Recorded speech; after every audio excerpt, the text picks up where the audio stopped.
बिस्मिल्लाहिर्रहमानिर्रहीम। अस्सलाम वालेकुम स्टूडेंट्स। आज का हमारा लेक्चर है फिज़िक्स 9th क्लास से measuring instruments and physical quantity unit number 1 से। आज हम दो टॉपिक्स पढ़ेंगे, scientific notation and measuring instrument. Measuring instrument में इसकी दो टाइप्स आज देखेंगे, metre rule and measuring tape. आज के अपने फर्स्ट टॉपिक पे आते हैं साइंटिफिक नोटेशन। इसके बारे में सबसे पहले हम देखेंगे कि साइंटिफिक नोटेशन है क्या, what is scientific notation, scientific notation को डिफाइन कैसे करेंगे। उसके बाद इसका हम यूज़ क्यों करते हैं, कैसे करते हैं और कहाँ पे करते हैं। इसको यूज़ करने का मेथड क्या है, साइंटिफिक नोटेशन में किसी भी रकम को कन्वर्ट करने का मेथड क्या है, मेथड पढ़ेंगे। और साइंटिफिक नोटेशन की स्टैंडर्ड फॉर्म क्या होती है, आज हम ये देखेंगे। साइंटिफिक नोटेशन बेसिकली क्या है। साइंटिफिक नोटेशन जो है वो एक तरीकाकार है। कैसा तरीकाकार है, इससे हम बहुत बड़ी रकम को और बहुत स्मॉल अमाउंट को आसानी से जो है वो लिख सकते हैं, याद कर सकते हैं। तो साइंटिफिक नोटेशन की अगर हम डेफिनेशन करें तो इसको हम ऐसे लिखेंगे, scientific notation is a method, is a way in which a number is expressed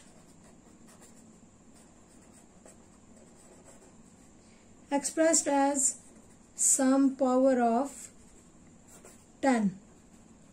हम इसमें क्या करते हैं कि नंबर्स को 10 की पावर में लिखते हैं, मल्टीप्लाइड बाय, ये जो 10 की पावर है ये मल्टीप्लाई हो रही है किसके साथ, मल्टीप्लाइड बाय अ नंबर। ये एक ऐसे नंबर के साथ मल्टीप्लाई होती है जो के 1 से 10 के दरमियान है, यानी कि ये 1 और 10 के बिटवीन ऐसे नंबर से मल्टीप्लाई हो 10 की कोई भी पावर, तो उसको हम कहते हैं कि ये हमने इसको साइंटिफिक नोटेशन में लिख लिया।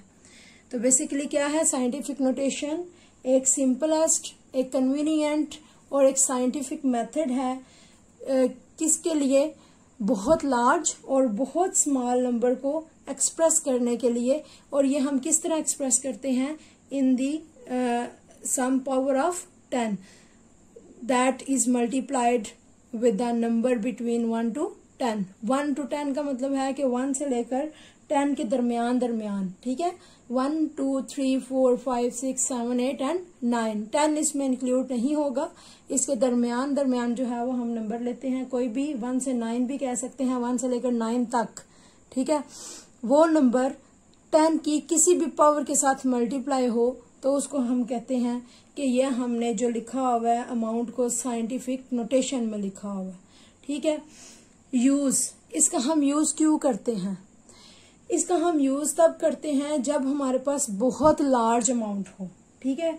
फॉर एग्जाम्पल, अगर आपके पास मून का जमीन से डिस्टेंस फाइंड आउट करना हो या फिर याद रखना हो, तो ये इतना ज्यादा डिस्टेंस है कि नंबर्स की शक्ल में हमें याद रखना बहुत मुश्किल पेश आती है। फॉर एग्जाम्पल हम कहते हैं जी, मून का जमीन से डिस्टेंस है 384, इसके आगे आते हैं जी 60। तो आप देखें 60 मीटर्स, ये बहुत लार्ज अमाउंट है, ठीक है।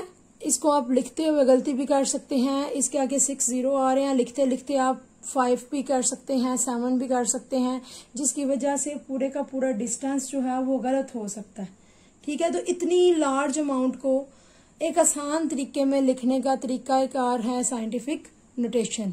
हम इसको कैसे लिखेंगे, इसको हम लिख सकते हैं 3.84 मल्टीप्लाई 10⁻⁸ मीटर। तो देखें, इसको याद करना भी आसान है, इसको लिखना भी आसान है, इसमें गलती का इम्कान भी बहुत कम है। तो इसका यूज क्या आ गया, नंबर 1 पे हमने इसको डिफाइन किया, नंबर 2 में हम लिख रहे हैं जी इसका यूज। इसका यूज क्या है कि जब हम बहुत स्मॉल या बहुत लार्ज अमाउंट को हमें याद करना दरकार हो, ठीक है, तो हम क्या करते हैं, उसको गलती से बचने के लिए साइंटिफिक नोटेशन में लिखते हैं। अब ये जो है मेथड कि इसको हमने साइंटिफिक नोटेशन में कन्वर्ट कैसे करना है, एक नंबर को हम साइंटिफिक नोटेशन में लिखते कैसे हैं, वो डिफरेंट मेथड्स हो सकते हैं। ठीक है, फॉर एग्जांपल मैंने क्या किया, आप ऐसे कर सकते हैं कि ये 1 2 3 4 5 6 जीरो आ रहे हैं। ठीक है, तो हम इसको लिख लेते हैं 384 मल्टीप्लाई 1 के साथ आगे 6 जीरो लिख लेते हैं। तो देखें, आपको पता है कि 1 के साथ हम कोई भी नंबर मल्टीप्लाई करते हैं तो कोई फर्क नहीं पड़ता, वही आंसर आता है। 1 जो है वो मल्टीप्लिकेटिव आइडेंटिटी होती है। तो मैंने इसको, ये जो 6 जीरो आगे आ रहे थे, ठीक है, इसको मैंने 1 के साथ जो है वो मल्टीप्लाई करवा के तो ऐसे लिख लिया। अब इसको जब हम दोबारा 384 से मल्टीप्लाई करेंगे तो यही आंसर आएगा। इसको हम लिख सकते हैं, जितने जीरो हैं हम लिख सकते हैं 384 मल्टीप्लाई 10 की पावर 6, यानी कि जितने जीरो हमने इससे अलग किए हैं उसको हमने 10 की पावर में लिख लिया। ठीक है, ये भी साइंटिफिक नोटेशन है, लेकिन ये स्टैंडर्ड फॉर्म नहीं है। इसको हम लिख सकते हैं, अगर हमने 10 की पावर को बढ़ाना हो या कम करना हो, हम अगर सिर्फ ये 5 ही जीरो लिखना चाहें, ठीक है, तो हम लिख सकते हैं जी 384, 1 जीरो हम इसके साथ ही रहने देंगे क्योंकि हम सिर्फ 5 जीरो को पावर में लिखना चाह रहे हैं, तो हम लिख लेंगे 10 की पावर 5 मीटर। ये भी साइंटिफिक नोटेशन है। इसके अलावा हम ऐसे भी लिख सकते हैं 38.4। अब देखिए मैंने कितने नंबर पावर में लिखने हैं, एक तो 6 जीरो हो गए और 7वां ये 4 हो गया, इसको भी मैं पावर में लिखूंगी, 10 की पावर 7 मीटर हो गया। तो ये भी साइंटिफिक नोटेशन है। लेकिन स्टैंडर्ड फॉर्म कौन सी होती है? स्टैंडर्ड फॉर्म वो होती है कि जिसमें इशारिया से पहले एक सिंगल डिजिट आए। ठीक है, जैसे ये लिखा था 3.84, ये साइंटिफिक नोटेशन है। इसमें क्या है कि डेसिमल से पहले क्या है, नॉन जीरो एक सिंगल डिजिट है। यहाँ पे 3 डेसिमल से पहले 2 डिजिट्स हैं, 38 नॉन जीरो। ये साइंटिफिक नोटेशन की स्टैंडर्ड फॉर्म नहीं है। यहाँ पे आप देखें, इस रकम को देखें तो पॉइंट कहाँ पे है, इसका पॉइंट क्या है, एंड पे है। ठीक है, अगर हमने किसी नंबर को, फॉर एग्जाम्पल 4 है, 4 को पॉइंट में लिखना हो तो कैसे लिखेंगे, हम लिख देंगे 4.0। 4.0 और 4 में कोई फर्क नहीं है, इसकी वैल्यू में कोई फर्क नहीं है। ये 4 जो है वो डेसिमल के बगैर हमने लिखा है, डेसिमल में लिखना है तो मैंने लिख दिया 4.0। तो जिस नंबर में कोई इशारिया नहीं होता, कह ले कि उसका इशारिया जो है वो एंड पे होता है। तो अब आप ये भी पूछ सकते हैं कि यहाँ पे इशारिया कैसे आ गया। तो जब मैंने इसको स्टैंडर्ड फॉर्म में लिखना है तो हम ऐसे कंसीडर करेंगे कि इसका पॉइंट जो है वो डेसिमल पॉइंट आ रहा है लास्ट पे, क्योंकि लास्ट पे लिखें तो कोई फर्क नहीं पड़ता। ठीक है, लिखें या ना लिखें कोई फर्क नहीं पड़ता। अब इस पॉइंट को मैं लेके आऊंगी 1 2 3 4 5 6, अगर मैं इधर लेके आऊं, ठीक है, तो मैं लिखती हूँ जी 3.4। आगे बेशक जीरो लिख लें या ना लिखें कोई फर्क नहीं पड़ता। तो 1 2 3 4 5 6 दर्जे मैं लेके गई हूँ उधर, तो 10 की पावर 6 बढ़ गई। अगर मैं इशारिया को इधर लेके आ रही हूँ तो 10 की पावर 7। अब मैं यहाँ से इशारिया को उठा के 3 के आगे लेके आ रही हूँ, तो इसका मतलब होगा 10 की पावर 8 जो है वो हम लिखेंगे।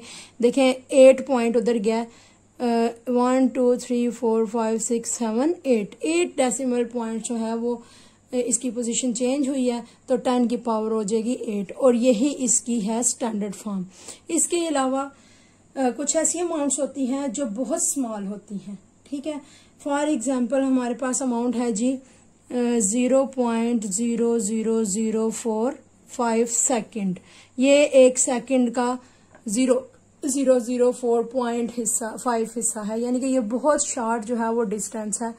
1 सेकेंड का जो है वक्फा है, कह लें इंटरवल है, सॉरी डिस्टेंस तो नहीं इसको बोलेंगे। तो ये इसमें भी हमारी गलती हो सकती है, लिखते हुए हमारा इशारिया इधर से इधर आ सकता है। ठीक है, ये 0 कम या ज्यादा हो सकते हैं। तो इसको हम लिखते हैं जब स्टैंडर्ड फॉर्म में या साइंटिफिक नोटेशन में, तो इस डेसिमल को हम उठा के कहाँ पे लेके आएंगे, 4 के बाद, क्योंकि साइंटिफिक नोटेशन की डेफिनेशन के मुताबिक हमेशा इसकी स्टैंडर्ड फॉर्म की डेफिनेशन के मुताबिक आपका जो डेसिमल है वो सिंगल नॉन डिजिट 0 के बाद आना चाहिए। तो सिंगल यहाँ पे नॉन 0 डिजिट पहला जो आ रहा है वो 4 आ रहा है, तो हम पॉइंट को उठा के 4 के आगे लेके आएंगे, 4.5। देखें हमने कितनी प्लेसेस आगे लेके आए हैं इसको, 1 2 3 4, तो 10 की पावर अब -4 जो है यहाँ पे इसका डिफरेंस आएगा, या कह लें कि हम 0.004 को 10 की पावर -4 लिख रहे हैं जब हमने ये 0 खत्म कर दिया और इशारिया इधर से इधर लिया है। तो ये हमने 4 प्लेसेस आगे लाया इशारिया को, तो हमारी पार्ट जो है वो 10 की पावर -4 होगी। अब ये माइनस क्यों हुई, जब हम राइट साइड से जो है वो लेके जा रहे हैं इशारिया को इस साइड पे, तो 10 की पावर प्लस में जाएगी, ठीक है। जब हम लेफ्ट साइड से पॉइंट को खत्म करने की कोशिश करते हैं तो हमारी पावर आती है 10 की पावर, जो भी जितनी भी प्लेसेस चेंज करते हैं माइनस में आती है। अब अगर इसको हम यहाँ पे लाना चाहते हैं इस इशारिया को, तो आ जाएगा 0.0045, लेकिन अब देखें एक डिजिट आगे आया ना, तो 10 की पावर -1।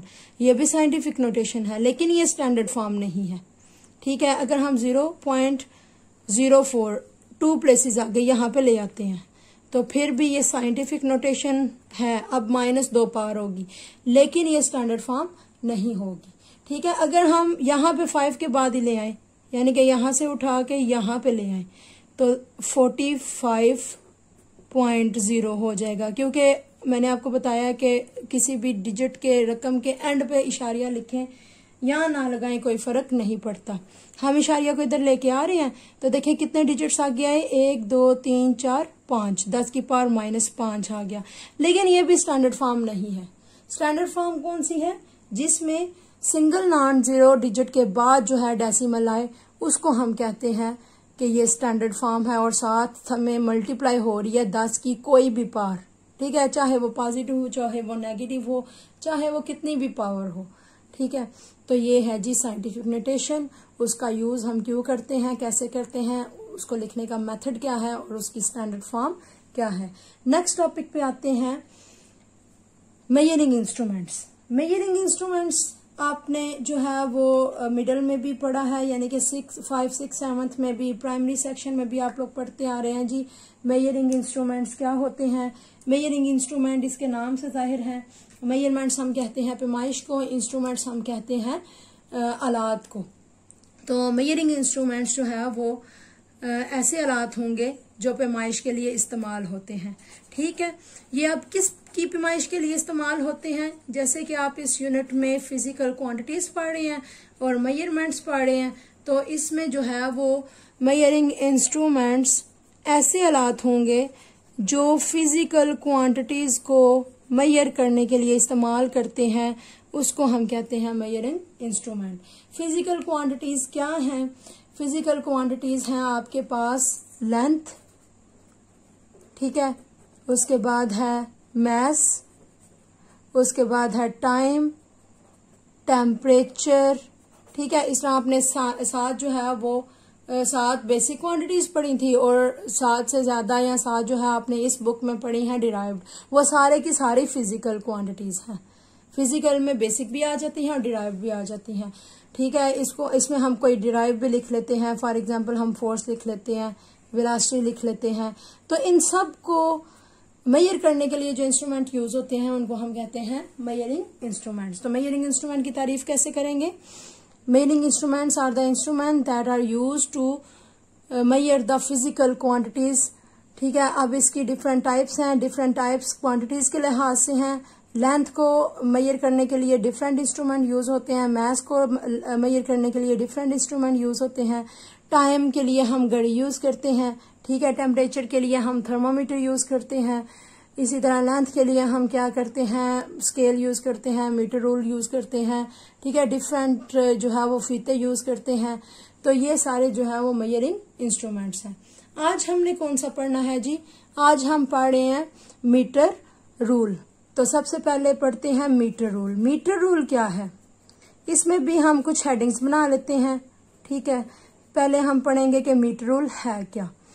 नंबर 2 पे हम पढ़ेंगे कि मीटर रूल कहाँ पे इस्तेमाल होता है, ठीक है, इसका यूज पढ़ेंगे। नंबर 1 पे इसकी डेफिनेशन पढ़ेंगे और नंबर 3 पे हम पढ़ेंगे कि ये बना कैसे होता है, ठीक है, इसकी कंस्ट्रक्शन देख लें। नंबर 4 पे हम पढ़ेंगे लीस्ट काउंट, कि मीटर रूल का लीस्ट काउंट क्या है। तो सबसे पहले आ जाती है तारीफ हम इसकी जब करते हैं मीटर रूल की, तो हम कहते हैं कि लंबाई की पैमाइश करने के लिए हम आमतौर पर जो एक लेंथ की पैमाइश करने के लिए, लंबाई की पैमाइश करने के लिए जो आला इस्तेमाल करते हैं उसको हम कहते हैं मीटर रूल, ठीक है। यूज इसका कहाँ करते हैं, ये आम तौर पर लेबॉर्ट्रीज में, स्कूल्स में आपने देखा होगा, लेबॉर्ट्रीज में जो है वो लकड़ी के और प्लास्टिक के मीटर रूल बने होते हैं, ठीक है। वो 1 मीटर लंबा होता है, उसके ऊपर सेंटीमीटर्स में जो है वो डिवीजन्स को और मिलीमीटर्स में डिवाइड किया जाता है। यानी कि 1 मीटर लंबा होता है तो उसके ऊपर 100 सेंटीमीटर्स होते हैं और 1 सेंटीमीटर में 10 मिलीमीटर्स होते हैं। ये सारी डिवीजन्स जो है वो उस स्केल के ऊपर इस तरह से कह लें कि ये लकड़ी का जो है वो मीटर रूल है, तो ये इसके ऊपर डिवीजन्स इस तरह से बनी होंगी, ठीक है। तो ये 100 सेंट आमतौर पर जो लेबॉर्ट्रीज में इस्तेमाल होता है वो 1 मीटर लॉन्ग होता है और 1 मीटर जो है वो किसके इक्वल होता है, 100 सेंटीमीटर, यानी कि 1 मीटर में 100 सेंटीमीटर होते हैं। नेक्स्ट आता है कंस्ट्रक्शन, इसकी कैसे है, ये किस तरह का बना होता है। ये लंबा लकड़ी का बना होता है या फिर कह लें कि प्लास्टिक का बना होता है, या मेटल का भी बना होता है, ठीक है। आमतौर पर जो लेबॉर्ट्रीज में यूज होते हैं वो ज्यादातर लकड़ी के ही बने होते हैं, ठीक है। इसकी कंस्ट्रक्शन में ही आ जाएगा कि ये 1 मीटर लंबा होता है और इसके ऊपर जो है सेंटीमीटर और मिलीमीटर में डिवीजन्स में इसकी रीडिंग को तकसीम किया जाता है। लास्ट पे आता है लीस्ट काउंट। लीस्ट काउंट किसी भी मेजरिंग इंस्ट्रूमेंट का बहुत अहम होता है। लीस्ट काउंट असल में हम कहते हैं वैल्यू को। ये कैसी वैल्यू होती है, ये वो मिनिमम, वो कम से कम वो स्मॉलेस्ट वैल्यू होती है जो किसी आले से हम मालूम कर सकते हैं और इसी वैल्यू से हम ये बताते हैं कि ये आला कितना दुरुस्त है। ये वो आला बहुत ज्यादा अच्छा होगा जिससे हम कम से कम पैमाइश भी कर सकते हैं, ठीक है। अब लीस्ट काउंट जो है इसका 1 मिलीमीटर है, क्योंकि अगर आप इसकी कंस्ट्रक्शन देखें तो कंस्ट्रक्शन में ये कितना लंबा है, 1 मीटर। बड़ी वैल्यू इसमें 1 मीटर है। मीटर को किस में डिवाइड किया गया, सेंटीमीटर में। सेंटीमीटर को किस में डिवाइड किया गया, मिलीमीटर में। तो इसमें सबसे जो स्मॉल पैमाइश है वो मिलीमीटर की है और 1 मिलीमीटर से स्मॉल इसमें जो है वो वैल्यू नहीं है। तो इसका कह लें कि लीस्ट काउंट कितना होगा, 1 मिलीमीटर, क्योंकि हम मीटर रूल से कम से कम 1 मिलीमीटर की पैमाइश जो है वो कर सकते हैं। चाहे वो अब आप कितनी भी देख लें स्मॉल हो, लेकिन इसका मीटर रूल का लीस्ट काउंट वही होगा, वो स्मॉल से स्मॉल वैल्यू होगी जो उससे फाइंड की जा सकती है, पैमाइश की जा सकती है और वो उस आले का लीस्ट काउंट कहलाता है, ठीक है। नंबर 2 पे आ जाते हैं मेजरिंग टेप। मेजरिंग टेप क्या है जी, मेजरिंग टेप भी लंबाई की पैमाइश करने का वाला आला है। ये आपने घरों में देखा होगा, फीते यूज होते हैं, कपड़े के बने होते हैं या प्लास्टिक के बने होते हैं। दर्जी की दुकान पे जाएं तो वहां पे मीटर रूल ही होता है आमतौर पर, वो जो है बना होता है, मेटल का बना होता है। मिस्त्री लोग, ठीक है, और कारपेंटर जो है वो क्या करते हैं, लोहार भी मीटर रूल का यूज करते हैं। वो फीता मेटल की प्लेट या फिर क्या लें कि कपड़े की स्ट्रिप बनी होती है जिसको गोल रोल करके लपेटा जाता है, उसके ऊपर प्लास्टिक की कवरिंग होती है और वो उसके अंदर से निकालते जाते हैं और पैमाइश करते जाते हैं। ये होता है जी मीटर रूल। इसको हम मेजरिंग टेप। मेजरिंग टेप को भी हम लेंथ की पैमाइश करने के लिए इस्तेमाल करते हैं और मेजरिंग टेप के ऊपर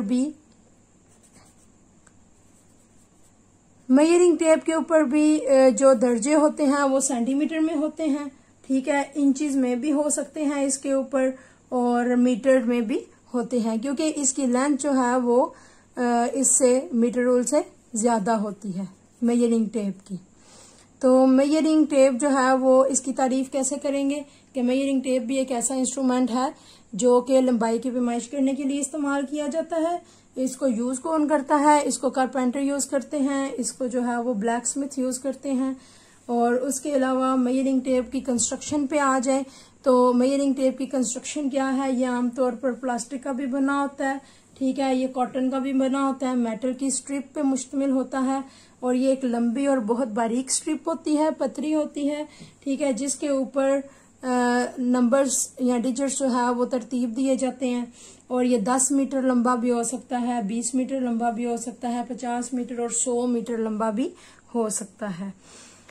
मेजरिंग टेप के ऊपर जो है वो सेंटीमीटर और इंचेस में भी जो है पैमाइश हम ले सकते हैं। ये जी आज का हमारा टॉपिक था कि मेजरिंग इंस्ट्रूमेंट्स क्या हैं, साइंटिफिक नोटेशन क्या है, इसका इस्तेमाल क्या है। मेजरिंग इंस्ट्रूमेंट आज हमने सिर्फ 2 पढ़े हैं और वो लेंथ के लिहाज से पढ़े हैं कि लेंथ को पैमाइश करने के लिए कौन से 2 मेजरिंग इंस्ट्रूमेंट यूज होते हैं, मीटर रूल और मेजरिंग टेप। आप अपनी बुक में जो है वो इसके अलावा भी बहुत ज्यादा मेजरिंग इंस्ट्रूमेंट्स पढ़ेंगे। इंशाल्लाह वो हम नेक्स्ट टॉपिक में पढ़ेंगे।